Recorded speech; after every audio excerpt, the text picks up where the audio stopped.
What's going on, everybody? It's Shameful Penguin here, back with another video. Today we're making a Stormbrand Assassin, uh, kind of that Impulse's explosion build that I really love. And we're making this in 3.18, and it is a very rippy build. I'm going to preface this. It is really good at clearing very fast.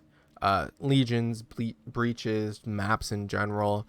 You get those satisfying explosion chains where you pop your brand recall once and then a screen full of enemies all die instantly at the same time. I love this gameplay, but I have to say this build is very rippy. It can barely do bosses at the moment at my investment, which is about a 10x investment. It's not it can't do bosses very well.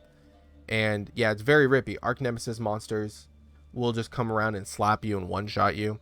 Chaos damage is kind of rippy. You got to get some chaos resistance on the build just to make sure your life pool doesn't die. As you can tell, we're reserving our life pool because we're using petrified blood, which is actually on average like making us tankier. I was trying to play without it and with it, and it was much more helpful. Having this hybrid pool with petrified blood is a really fun mechanic that I want to test out in more builds that aren't as needy in damage, I guess you could say. This build is very needy and aggressive in damage. It needs every bit of like crit multi and all this like little damage nodes to make it feel good, and that requires a big budget, and you're losing a lot of defensives because of that, and that makes us squishy. So I've been playing this build for about a week and a half now, and I am level 70 or 92, not 72, and I've leveled up very fast actually. I am at the point where I'm doing T16s on Delhi and I'm ripping a lot, so I haven't leveled up in a little bit. So I kind of wanted to make this video because I figured this is a good stopping point for the build to make a build guide, build video, and I wanted to showcase what I found, new little techs, because last time I made a Stormbrand build was I believe 3.14, so it's been a while, and that build will definitely not work in this meta. So I want to make a build that was more favorable in this meta that could work. So I want to show you guys what I've been up to. So we're going to go over the gear. The gear is pretty similar to what it used to be, except for we're not using Call of the Brotherhood rings because we're not converting lightning to cool damage anymore. That feels very unnecessary to me. I was doing it before because it was a meta, and then you got some extra scaling from it and all that stuff, and then you didn't need defenses, so you just scaling cold and lightning damage was just massive damage. But nowadays I feel like focusing a little more on defenses and getting a little more all around while having enough damage, and the new things we can do with the build, it was definitely enough to not use Call of the Brotherhoods. So we're scaling power charges and frenzy charges. We're scaling power charges because we have void batteries and all that stuff, but we're scaling frenzy charges because we have Badge of the Brotherhood. Currently right now I have a maximum of 10 power charges. The maximum that you can get on this build is 15, and that would be a like, you do so much damage with that build, but getting to that point, getting the 13 maximum power charges will take you probably about 70x, but then getting those two last power charges are like 100x each per power charge. It is insane. I will show you some of the PoE trading stuff for those if you guys are interested. So we're going to go over the gear first. Impulses is the main culprit. So Impulse's Broken Heart is a staple for this build because I love it. It's like Explodey Chest, but it's lightning based. If you haven't played PoE for very long, you might not know what Impulses is, but if you're a long-time player, you know Impulses. It used to be the most meta chest piece you can get in the game. Everyone loved it, so I wanted to make a build with it that's Explodey again. There's definitely other ways to get Explodey, like scaling Herald of Ice is probably a more efficient way to make a build, or just using old Explodey chest or Cultist pops. A Cultist is probably much better. more well-rounded. But I wanted to use impulses. I wanted to bring back the old Stormbrand build I made. And you have to use Storm's Gift because when you kill an enemy and they make their explosion circle, that circle doesn't shock. So then you get that one enemy to explode, and that's it. With Storm's Gift, when they die from the explosion of impulses, enemies you kill are shocked, so they're shocked, so they explode as well, and that keeps exploding. So I have a pair of gloves that I was hoping would work better than I thought, where it says shocks you inflict spread to other enemies with a radius of 12, and it didn't work as I was hoping. So you'd shock one enemy in the middle, his friend would be shocked, but his friend's friend wouldn't be shocked. So I can oh, I have a paint open. Cool. So we're gonna wipe this. How do I erase? I'm just gonna make a new one, whatever.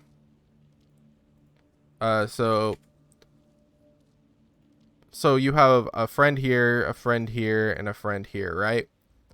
So this is the guy you originally kill. I'm gonna mark him with an X. So with these gloves right here, so you kill this guy gets shocked, and then this guy gets shocked, right? Like, that was a really bad circle. So that guy gets shocked, right? And then this makes this explosion, so that guy gets shocked. But this guy won't emit a shock with these gloves. So with the Storm's Gift, everyone emits a shock. So then if there's people over here, they'll also get shocked. So that's how you get these cool chain explosions that sometimes like seep out really far. So you need Storm's Gift to make sure it works. These shocks to inflict spread doesn't work out for explosion chaining, just so you guys know, so you guys don't waste your time testing it like I did. So 2 mandatory items: impulses, Storm's Gift, and then 2 void batteries, definitely mandatory, because +1 power charges, and they give you insane damage when you're scaling power charges, so a lot of extra damage from those. Badge of the Brotherhood is also mandatory. You can play this build without it, but it will not nearly be as good. Having your 10 frenzy charges on top of it makes this build just do so much more damage. You're so much faster. Just it's hard to not choose this amulet in this setting for this build. So the way we're generating frenzy charges, because we're generating power charges, we have power charge on crit support. In this node, once you have 10 power charges, it is better than every other support gem. And if you get to like 12 or 13 power charges, this gem is just like the best support gem you can have in the game. But I'm only at 10, so it's on par of being like the top 3. But we have to generate frenzy charges somewhere. So the old way I used to generate frenzy charges is I would use the cold mastery, 25% chance to gain frenzy charge when you shatter an enemy. And then you would need to use 2 Call of the Brotherhoods, convert your lightning damage to cold damage. You're good. You're generating, you are generating all the power charges or frenzy charges that you want in the game. A cheap way you can do it, it's killing a spot in your build for, so for another support gem. Let's say I have Ice Bite. I believe my DPS was like 1.5 million, and then I take out Ice Bite and put in crit multi, and I'm like almost at 2 million. So it's that big of a difference for support gems, but you need to generate power charges or frenzy charges if you're using Badge of the Brotherhood. Otherwise it is a useless item, and frenzy charges are adding 10 frenzy charges are adding a butt ton of damage. So it is worth it, but it could be better. I'll talk about, so Ice Bite, I have it linked right now. I'll talk about the other ways to generate the frenzy charges. All of them are expensive, to preface it. So there's 2 ways that I have thought of that are really good ways of generating frenzy charges. So you can do frenzy charge on hit, precursors, emblem. Now, I don't know if this is still current. Yeah, this is still current. So back when I was buying this build a week ago, the cheapest one was 30x. So prices fluctuate. You're losing a ring slot but it's kind of fine because you're getting energy shield and life, and then you might get some good bonus stuff like you get evasion per frenzy charge is really good. Spell suppress per frenzy charge. We don't have spell suppress on this build, which is sucky. Movement speed per frenzy charge. A lot of good stuff. What you could also do is you could do frenzy charge on kill, and it is a much cheaper ring, as you can see under an X for a ring. But it's frenzy charge on kill, so you're not going to be getting it on bosses. So that's kind of a bummer. So frenzy charge on hit is like much better of a choice. The second choice, which is, I don't know which one would be better in my opinion. I might go for this version. Use Forbidden Flesh and allocate Swift Killer. So back when I was buying this build, this was about 8 to 10x, and the Forbidden Flame Jewel was about 20 to 25x. So they're going down a little bit. So if I still play the build, I'm going to buy these for sure. And let's look at Swift Killer. Swift Killer is a trickster node, gives us +1 maximum frenzy and power charges. That's how we're getting the 15th power charge. You can get 2 per ring. So I have 10 right now. You get 2 per ring, and then you can get 1 here, so you can get 15. If you can get it, you might be able to get 1 more from some other source that I don't know of, but 15 is the max I know of. But yeah, frenzy charge on kill, which is kind of a problem. Frenzy charge on kill kind of sucks. You get 5% damage per frenzy and power charge. If you have 15 power charges and frenzy charges, holy cow, that's a lot of damage. But also, another thing I really want to mention is power or frenzy charge each second while channeling. Now, you could just buy, like, socket a gem, just a random channeling gem. And that gem you can do it before the boss fight, like as they pop in and get ready, like most boss fights do. You just start channeling before the fight, and then you'll have maximum power and frenzy charges, and then you do as much damage as possible. So that's definitely a plausible workaround to do it. So Swift Killer, I think, is the more favorable option I'm thinking of, because the ring is kind of like, I don't know, it's iffy.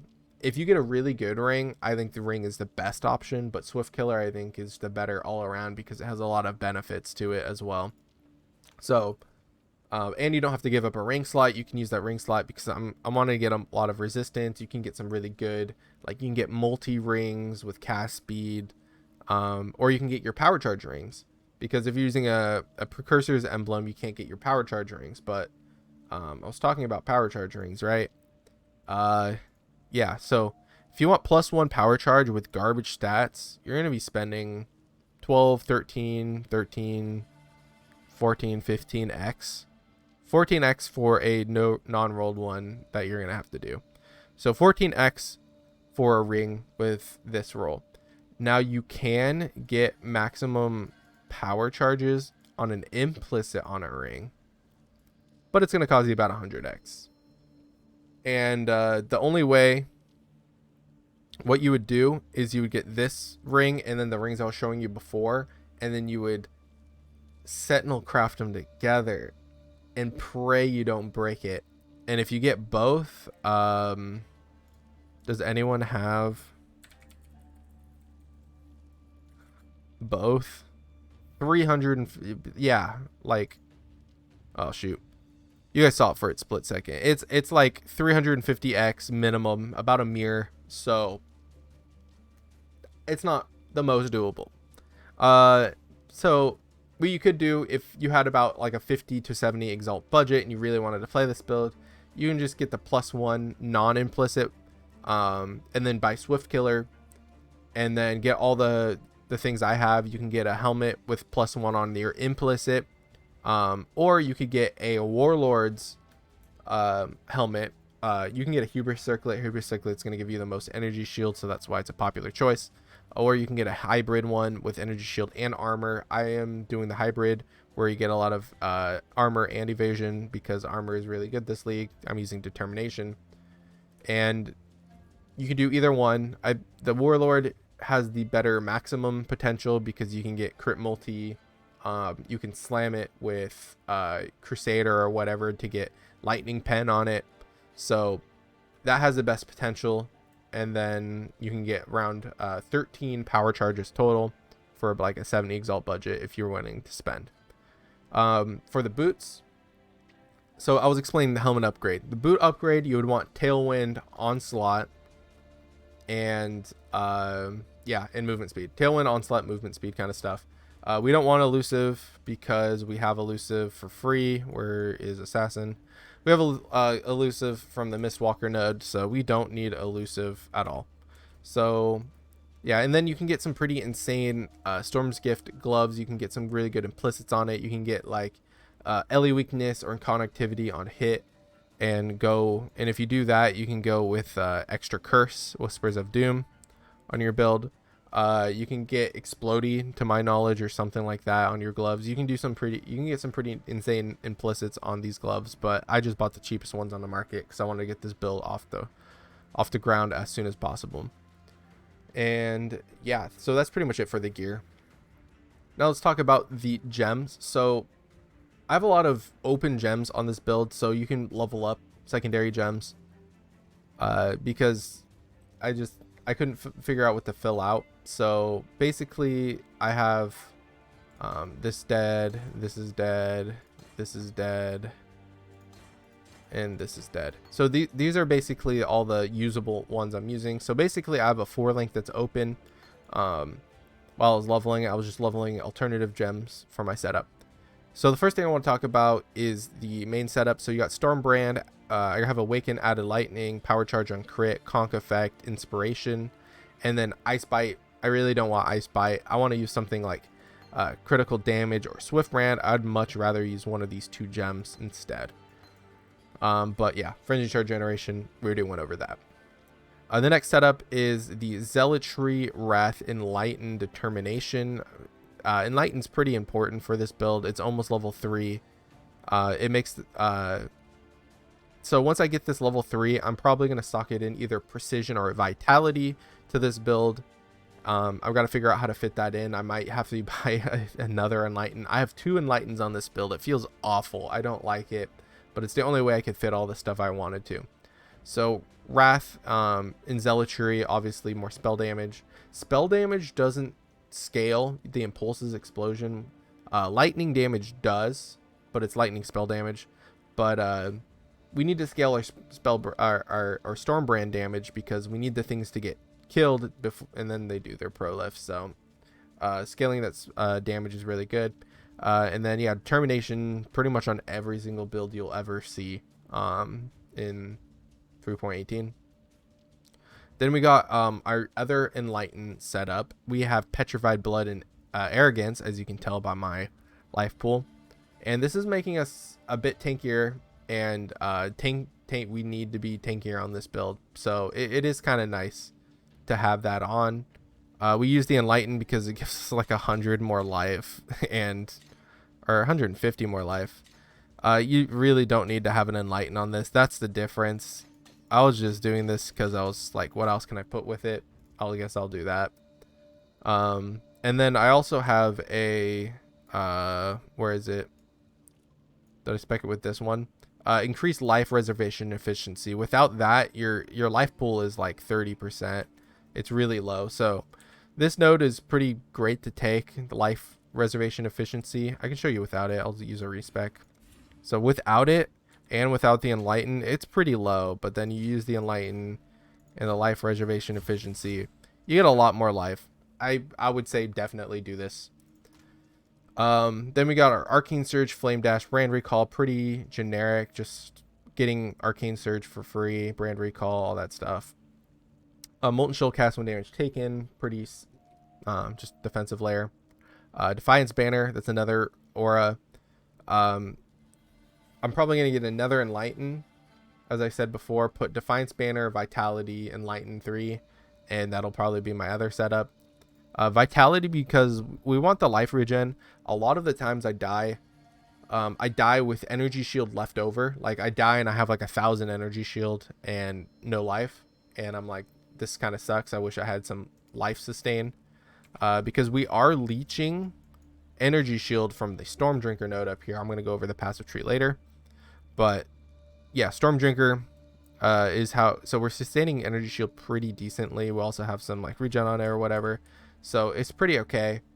But the main problem is, yeah, our life pool pretty bad. So I have life regen on my boots and my helmet, which is pretty good. So I'm gonna get a vitality on top of that. If you guys have any recommendations on how to get like life leech or some sort of regen of life pretty well, definitely leave it down in the comments below. I really want to hear what you guys have to say about that, because that would really help this build. One thing I just have spec'd into to be like, please help me, is life recoup. Life recoup is actually, I felt like, might be placebo, I felt like it's been helping me a lot. So I want to spec all these 3 nodes, and I've tried it and then taken it off or whatever, and I felt like it's been helping me a little bit. Even this one node, it makes it so when I die, my energy shield is gone as well.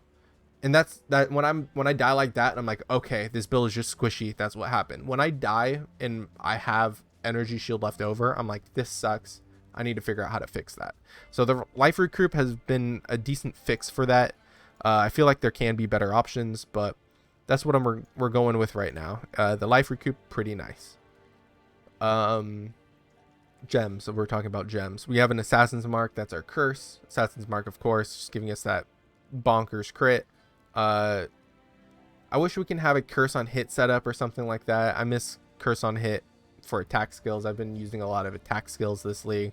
Automatic cursing is so much smoother than self cursing on stuff. So yeah. Did I forget to talk about anything else? Not really. So yeah, that's the setup. I have all these open links. I'm probably just gonna socket some random things in there, try to figure out what's best. You can have a withering step on left click, because we are getting elusive from our ascendancy when we crit, and increase effective elusive, of course. We're not scaling damage off of elusive, but it is making us a little bit more defensive, so you can have withering step just to make us like to increase the amount of elusive effect that we have total, and it'll make you faster. So that's probably what I'm going to try out next. I was having mana problems before, and I fixed the mana problems a little bit. You get some mana regen per power charge right here, and then we have 10 power charges. So my mana's been okay. You can put on a mana flask, an eternal mana flask or something if you're having problems, but yeah. So let's talk about the passive tree really quick. So we are low life, so Pain Attunement is a necessary thing, just 30% more damage. And plus our Stormbrand wasn't doing enough damage by itself, so I felt like it needed help. And then we want Corrupted Soul. Corrupted Soul you get from specking Glorious Vanity and Doriani, and then on a big node. And this gives us a lot of extra energy shield, and it gives us that like hybrid pool of when it bypasses, we can regen both pools at the same time. That's really nice. It's better on like Inquisitor, Hierophant kind of node, but we're making it work for our build. Everything, any kind of crit nodes, like the Throat Seeker is really good. The brand ones are really good. These are really good. Anything that says crit chance or crit multi for spells doesn't scale our impulsives, because the impulses explosion is not a spell. So Throat Seeker scales our impulses, but this node doesn't. So just for your guys' information. We're also using a Watcher's Eye, double pen Watcher's Eye. I was like, oh shoot, this is gonna be expensive. I don't know how much it is now. Yeah, there's one for 1x, 3x. I bought mine for 2x. So double pen Watcher's Eye, definitely doable mid to late league. So I wouldn't really make that a hard thing to get. Storm Drinker and Scantalizing Idea are really good. Extra pen. I want as much pen as possible. And that Storm Drinker is giving us Leech. Towering Thread's Vast Power is giving us some good AoE and damage. I would actually use 2 of these jewels, but I don't have a Towering Threat Vast Power. You could use Vast Power and Magnifier, which would be better. But I think Towering Threat, I don't know. Towering Threat might be better than Vast Power. Magnifier gives us crit multi, so I don't know. Want to do more damage or more life? Which one do you want? But yeah, I went with a crit one because scaling crit, of course, is beneficial, both the explosion and the Stormbrand, so why not go for that? Anything else weird about the build? Well, we're getting all the power charges, infused, instability, and overcharge, so all 3 power charges from the tree. We're getting influence over here, so we're getting all these nodes for aura effect and reservation efficiency, as well as the sovereignty wheel. And then our anoint is charisma, which is the node right here, which is giving us 16% more reservation efficiency. So we have a lot of reservation efficiency, and that's how we fit in Zealotry, Wrath, Enlighten, Defiance Banner, and then, yeah, that's it. And then we're going to fit in a 5th one later on. So reservation efficiency is definitely important in this build, just to making it work and be slightly defensive. Anything else I want to go over? Not really. You guys kind of saw the gameplay for the build. Gameplay kind of speaks for itself. If you like that gameplay and it looks really fun, and you want a build that's non-meta, and you want a build that just get some good explosions, you can make this build. It's very doable. It's not going to do bosses, but you will farm maps very fast, doing a lot of T16 Crimson Temples. As you can see, the portals are still open. Farming for the apothecary, and I've been just doing that. I wanted to make a build just to farm. That was a fun for farming. I might make a magic find or something later on. It's a little more better for farming, but this build has been very fun for me. It made me farm a lot more than I would have because it is fun. So I've really enjoyed this build. I hope you guys enjoy it too. If you have any recommendations how to change this build or anything like that, any suggestions on gear switching or whatever that I haven't mentioned already, make sure you leave that down in the comment section below. I would like to improve this build, potentially make it viable for just in general, because this is a playstyle that I really love. Thank you guys so much for watching this video, and I'll see you guys on the next one. Later.